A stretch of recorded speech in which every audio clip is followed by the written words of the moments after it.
CRP or C-reactive protein is an acute phase reactant. It is a protein that's produced in the body in response to any kind of an acute condition that is experienced by the body, such as infections. For CRP, in this tutorial, we are going to use a latex agglutination method of testing.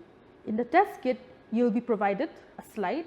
You will label in one circle P for positive control, in one circle N for negative control, and the rest of the circles, according to your lab ID or hospital ID, you will label it as required. For the positive control circle, you will add 1 drop of positive control reagent provided within the kit. For negative control circle, you will add 1 drop of negative control reagent provided in the kit. And in the other circles, depending on the number of samples that is to be tested, you will be using 1 drop of patient serum and add it to each circle. For example, if you have 3 patients and your lab ID is 1, 2, 3, you will label it as 1, 2, 3, and sample 1 will be added in circle labeled 1, sample 2 in circle labeled 2, and sample 3 in circle labeled 3.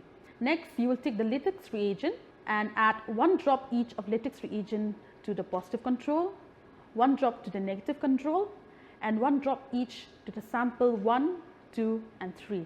With the help of a plastic stirrer that has been provided within the kit, you will stir each sample within the enclosure of the circle that has been provided in the slide. With the help of a rotator machine, if available, if not available, you can also manually rotate the cart for 2 to 3 minutes to allow proper mixing of the reagent with the samples and the controls. The result is to be read within 2 minutes. Result interpretation. If there is visible agglutination seen as clumps and clumping with clearing of the background, then it is considered positive. If there is no clumping and no clearing of the background, that is, the mixture appears cloudy, then it is considered negative.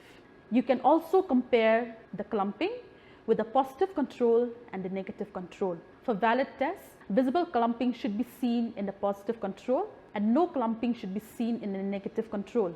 If there is no clumping in the positive control or there is clumping in the negative control, then the test is invalid and should be repeated once again with a different test card using the same controls once again.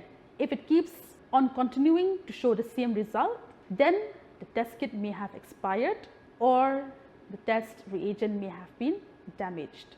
For valid test, like I mentioned earlier, visible clumping should be seen in the positive control and no clumping should be seen in negative control. Clumping in the test samples can be compared with the clumping with the positive control to make it easier for you to see if the test is positive or negative. An important point to be noted, with test kits that uses the principle of latex agglutination, you are advised to look at the sensitivity range of your test kits so that you can report correct results to your clinicians. And please include this limit in your testing report as well.